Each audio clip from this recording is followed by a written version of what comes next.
Now I'll talk a bit about the assessments and what you're expected to produce through the program. First though, let's just state or restate the primary purpose of the course, and that is to rethink how media and communications are practiced within the contemporary situation. And to do that, we want to jump in and really explore the new spaces and get a true sense of how they're operating, who's working in those spaces, and how communication travels around those spaces. We're particularly interested in the communities that form around particular platforms and the sort of conventions that establish themselves quite quickly within those places. The first assessment task is one that will get you into the spaces with a very clear first-hand view, and that is to develop your own professional online identity. You might have something going already, and that's good, but what we'd ask you to do is to reconsider the full dimension of your presence online.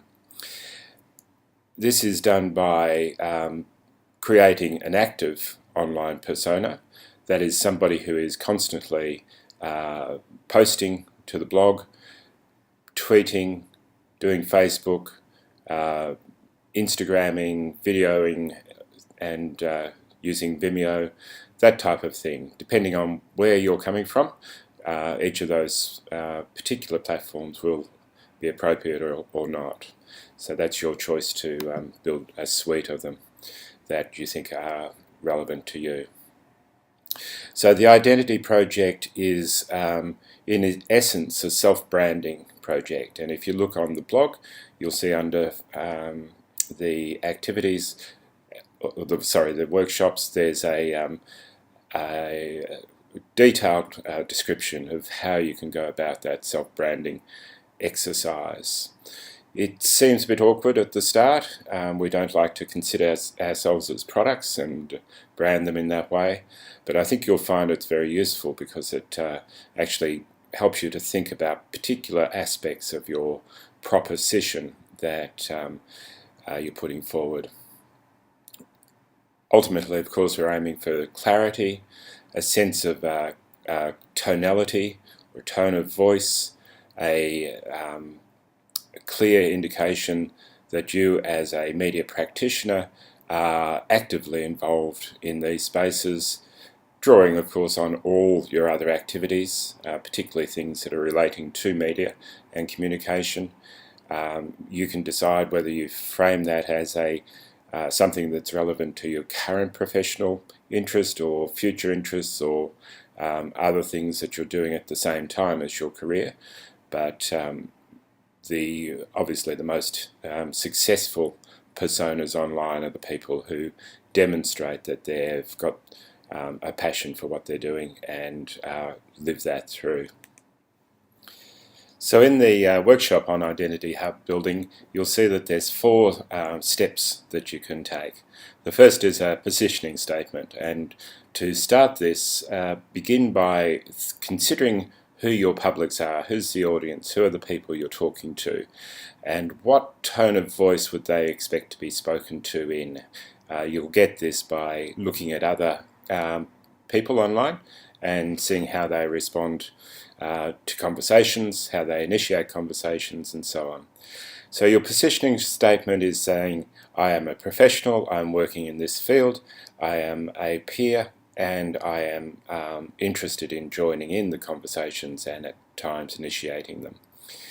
You then move on to your value proposition, and that's essentially what do you bring to these situations? What is it that you've got that you think is valuable to the broader community of media and communications practitioners or people in any field that you've nominated? That again requires looking at the field itself and understanding how people gain their reputations through constant activity and positioning yourself in that same space.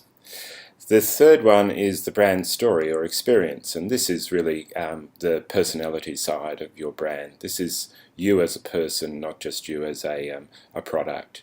So this is the point at which you consider where to bring in personal information, where to bring in your sense of humour or your sense of enthusiasm, how to moderate those, how to position them within the frame. So again, as you look through the key personas, the thought leaders in your field, you'll see that a lot of them move between very personal statements and professional statements, and they do that with a sense of ease and confidence. This is the type of thing that we'll be aiming for in this course. You don't have to give everything away, and certainly as you would in the face-to-face world, you have different tones of voices for different situations, but most people respond more positively when they're working with somebody who's presenting themselves as a real person rather than as a label or a facade. And then finally we get to your brand strategy, and this brings together all of the things that you've been working through. And the strategy is essentially a question: who do you want to present yourself as? What is involved in making that presentation valid and realistic? What level of activity do you require to become part of a media of practice online? What sort of knowledge do you bring to it? What sort of ideas? How contentious do you become? How active do you become as an initiator? All of these things are things that we'll work through over the course. That all then comes together in what we call the Identity Hub, which will be on a platform such as Flavors.me, which is linked on the platforms section on the site. You'll see that allows you to stitch together your tweeting, your blog posts, maybe something from Vimeo or Flickr or Instagram, various other sort of automatic feeds that come together to really give you a coherent and quite crisp idea of who you are. Of course, none of this works if all of your posts and tweets are out of date, so hence the need to keep them constantly refreshed. And the Identity Project also includes a Behind the Stories section for the assessment, and that's captured in a series of slides which you'll produce and share through SlideShare. Those are listed in detail on the assessments page, and you can go through those and we'll talk about them as well. What we're looking for, though, of course, is your thinking and what you're proposing as your persona, online persona, and then how well you've achieved it. And that gives us the assessment points. We're also, throughout the course, looking at how you're reflecting on what you're finding as you go through this. Then we move to the second assessment project, which is the participatory media scenario.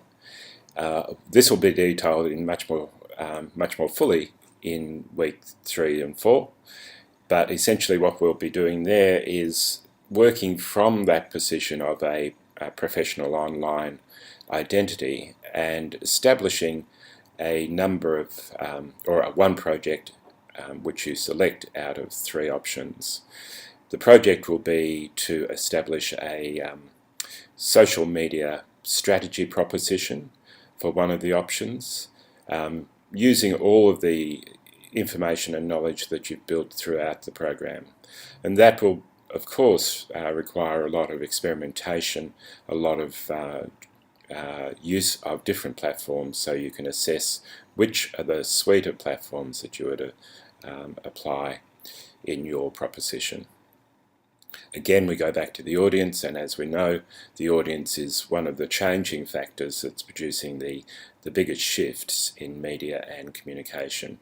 As Jonathan has said on his introduction, he's keenly interested in the idea of co-creation and user-generated content and we'll be discussing that as part of the framing of this final project.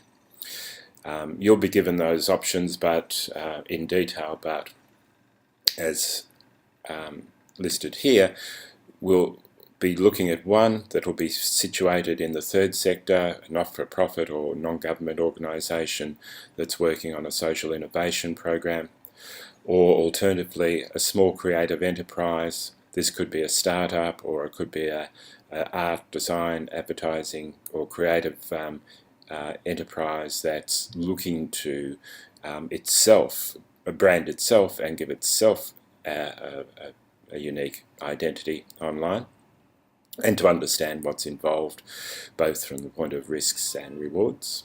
And then finally a diplomatic entity, one of the harder ones of course, because we know that diplomacy is cloaked in so much secrecy that this becomes a real exercise in how much you can actually reveal and what type of things that the public are interested in terms of diplomacy and international relations.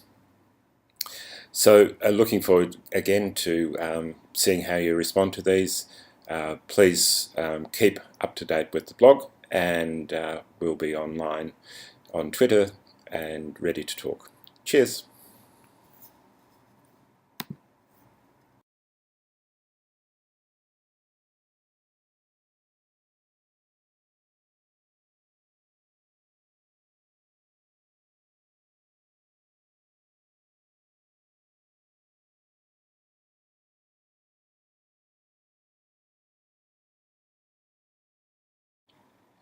Then we finish with a reflection, or what we call a making sense phase in the format, where we're asking you to wrap up all of the learnings that you've got from the course and put them together into a final blog post which talks about your position now in relationship to the new media spaces and practices, and in particular how you see communication itself changing as a result of the shifts that are going on.